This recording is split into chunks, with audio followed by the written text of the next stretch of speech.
Hi, welcome to Chard Review. The movie begins by introducing us to Fred Ballinger, a renowned composer who's now retired. He's currently on vacation at a luxurious resort in the Swiss Alps with his friend Mick Boyle, who's a well-known filmmaker. One afternoon, some representatives of the Queen of England approached Fred and asked him to perform his famous composition Simple Songs at Prince Philip's birthday celebration. However, Fred promptly rejects the offer, saying he's tired of work and wants to spend the rest of his life peacefully. Just then, we see a famous young Hollywood named Jimmy Tree, who's observing this conversation. Shortly after, as the delegates are departing, they encounter the unexpected sight of the famous football player Diego Maradona in the swimming pool, which surprises them. Maradona becomes breathless while swimming and requires help from his assistant to exit the pool and catch his breath. That evening, Jimmy approaches Fred and initiates a conversation, sharing how they both are misunderstood throughout their lives. Despite Jimmy's involvement in numerous outstanding movies, he's often only remembered for Mr. A Robot film that he despises. He points out that Fred faces a similar situation where, regardless of his numerous remarkable musical compositions, he's forever associated with Simple Songs, overlooking his other works for adults. So agrees with this and asks Jimmy what he's doing in this place. In response, Jimmy reveals that he's shooting a new movie in Germany in a month and is preparing for the role. Following that, Fred heads to a room to meet his friend Mick. Mick was once a famous filmmaker whose prime is past, and now he's assembled a group of young screenwriters to collaborate on his upcoming movie titled Life's Last Day. Mick confidently assures Fred that this film will be a masterpiece, as his longtime friend and talented actress Brenda will play the unforgettable leading lady in the film. The two then talk about the Miss Universe who's coming to the hotel, since one of her prizes is a free week stay at this place. The next day, while receiving a message, Fred's daughter and assistant Lena arrives at the scene. It turns out Lena is married to Julian, whose mixed son she shares with Fred. That she and Million have planned a 2-week vacation in Polynesia. Lena informs them that she's arranged for full-service care, including massages, sauna sessions and daily checkups with the doctor during her absence. She then suggests that he visit Venice and bring flowers to her mother, but Fred doesn't reply to her requests. Meanwhile, we see Mick with his team of writers who are arguing with each other over the script. They're all feeling anxious and frustrated because they've been unable to come up with a satisfying ending for their movie. Later, Fred and Mick take a walk together, and Fred asks the latter about Gilda Black, a woman they both loved 60 years ago. Fred wonders if Mick ever slept with her, given his promise not to pursue her out of respect for Fred's feelings. However, Mike admits he doesn't even remember if they were intimate because it was so long ago. The two then talked about how their memories are fading, and Fred admits to Mick that he can't remember his family. He shares that he worked hard with his daughter Lena to ensure she would remember him, but he worries that one day all their efforts will be forgotten and rendered meaningless. That evening, when Fred returns to his suite, he finds Lena crying and screaming her heart out. Afterward, he goes to Mick's room and delivers the news that Julian has left Lena for another woman, leaving her profoundly upset. Mick doesn't defend his son, assuring that Julian is a bastard like his mother. He then immediately calls Julian and berates him for his actions. The following day, Julian shows up at the hotel and meets with Fred and Mick. He confesses he's fallen for someone else and wants to divorce Lena. Furious with this, Mick demands to know who the new lover is, and she turns out to be a famous singer named Paloma Faith, who introduces herself to them. Frustrated, Mick asks Julian why he'd leave a perfect and beautiful woman like Lena for Paloma, who he finds vulgar. But Julian awkwardly admits that Paloma is amazing in bed, something Lena apparently lacks. Later, during a walk, Lena insists on knowing the conversation between Mick and Julian.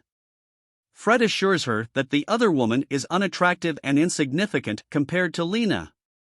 She then wonders why Julian left her so abruptly and asks his father for some explanation, which she tries to avoid, however, after Lena demands. Fred tells her exactly what Julian said, making her feel even worse. The next day during a spa session, Fred tries to comfort Lena, telling her that he understands how she feels. However, Lena becomes upset and claims that only her mother could truly empathize because she had experienced similar situations. She recalls how Fred used to prioritize his music above everything else, neglecting his family's needs. However, her mother loved him so much that she forgave him every time. Even though he gave her nothing, Lena reminds him of when he cheated on her mother with another man and called it an experiment. Meanwhile, Fred doesn't respond to Lena's claims and concerns. Instead, he continues to listen silently. In the next scene, Lena has a horrible nightmare about Juliet and his new girlfriend starring in a music video. As she wakes up, horrified, her father tries to calm her down. Lena admits that she wants to share something personal with him. She tells him that Julian left her because she was incredibly amazing in bed, which he couldn't handle. Hearing this, Fred says he was aware of it, and when Lena asks how, he reveals that she's his daughter. And he used to be very good at analyzing people, which makes Lena laugh. The following day in the hotel, Fred stumbles upon a young boy playing his famous tune, Simple Songs. Intrigued by this, Fred approaches the boy and asks if he knows who composed the music. Surprisingly, the boy has no idea and says his teacher taught it to him. Fred then reveals that he is the composer, but the boy finds it hard to believe, so he suggests the boy ask the front desk about him. And while the boy continues playing, Fred kindly helps adjust his arm position. Moments later, Lena informs Fred. But the Queen's emissaries return. Sitting together, the emissary reveals that he conveyed Fred's message to the Queen, who still insists on hiring him to perform Simple Songs. However, Fred refuses the offer, saying he has personal reasons. Still, as the man continues to persist, Fred gets really angry and says that he composed the Simple Songs with his wife and she was the only one who ever performed and recorded them. Therefore, as long as he lives, she will be the only one to sing them. But due to her condition, she can no longer sing. Hearing this, the delegate then walks out of the room while Lena, who's been listening to the conversation, breaks down in tears. Meanwhile, Mick stands among his writers, delivering a heartfelt speech filled with pride for their screenplay collaboration.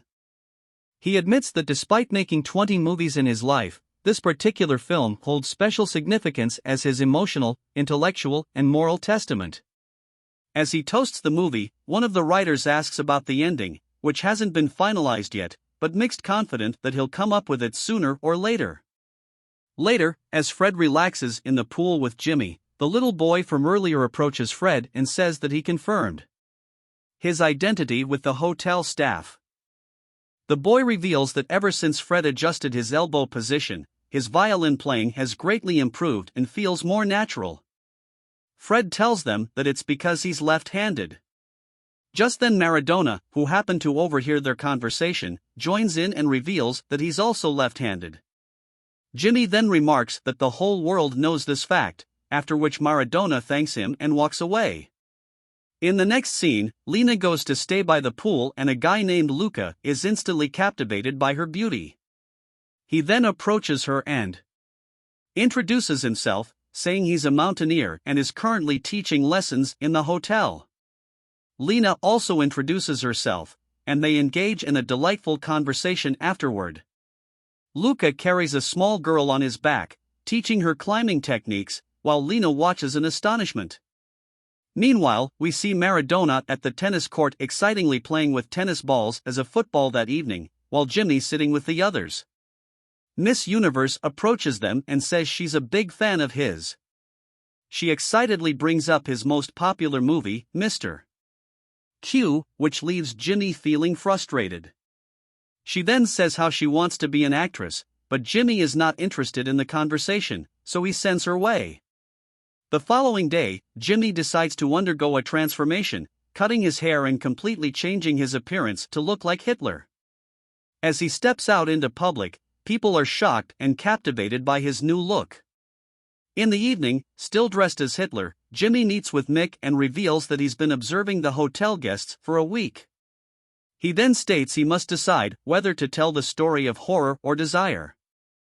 Jimmy claims to have chosen desire, since that's what keeps us alive. And therefore, he no longer wants to play the role of Hitler in his upcoming movie. The next morning, Fred and Mike are enjoying the pool when Miss Universe unexpectedly joins them completely nude. The two old men are captivated by her beauty and admire the scene. However, soon after, Mick receives news that his upcoming lead actress, Brenda, has arrived to meet him. Mike then rushes over to Brenda full of excitement. As the two sit down, he begins discussing the movie and tells her that he's finally come up with an ending. Brenda, on the other hand, breaks the bad news that she no longer wants to work on the movie. Since she's landed a role in a series that pays well, hearing this, Mick gets furious and says that TV shows are a waste of time and that he's going to make real cinema. But Brenda claims that his past 3 films were terrible and he should just retire now since he's old. This enrages Mick and he begins to insult her, claiming that he helped her to succeed many years ago and made her who she is now. However, Brenda claims that she earned everything on her own and she doesn't owe him anything. The following morning, Mike informs his writers that Brenda is no longer in the film, and that he can't think of anyone else for the role. The writers try to cheer him up by stating that he's a great filmmaker and his movies of a greater worth than a TV show. They advise him not to worry about the role, but Mick simply states that the movie's over and walks away. Later, while out on a stroll, Mick begins to have hallucinations of various women he's directed throughout the years, which makes him feel overwhelmed and emotional. Following that, Mick visits Fred and informs them with a heavy heart that his movie's now over. He claims that without Brenda, the movie's never going to be good. They then discuss how their vacation's coming to an end and Fred says he'll go home and continue his usual routine, but Mick says he doesn't do routine and he'll now start another movie with a different concept. However, moments later, Mick goes up to the balcony and takes a dive, taking his own life while Fred watches in fear and shock. On the other hand, upon hearing of Mick's death, Brenda's seen inside an airplane going out of control, asking his forgiveness while a plane crew tries to calm her down. Meanwhile, Fred, overwhelmed by grief, breaks down in tears as he fondly remembers his dear friend. Later, he goes to the doctor's office, who tells them that they have the results of all the medical tests that have been done on him and assures them that he's in perfect health. Following this, Fred goes to Venice and eventually meets his wife, Melanie, who's in a care home. He tells her that the children only know a portion of their lives and should not be told more. Fred recalls how the first time he saw her on stage, he trembled, causing the entire orchestra to laugh at him. He remembers how Melanie sold her mother's jewelry years ago to fund a second piece at a time when everyone felt he was a vulgar. An arrogant musician, Fred claims that despite all the hardships and pain they endured, he wants to remember their relationship as a simple song. The camera then turns to Melanie's face, where she appears paralyzed, looking out with her mouth gaping, unable to communicate. After all the events that happened to him, Fred finally decides to present a concert to the Queen, symbolizing his acceptance of the changes that life brings. While the concert sequence takes place, Lean and discovers a profound sense of joy as she embarks on a journey of newfound happiness accompanied by her. So what did you think of this movie? Let us know in the comments below, and if you like the video, like it and subscribe for more movie review. See you next time.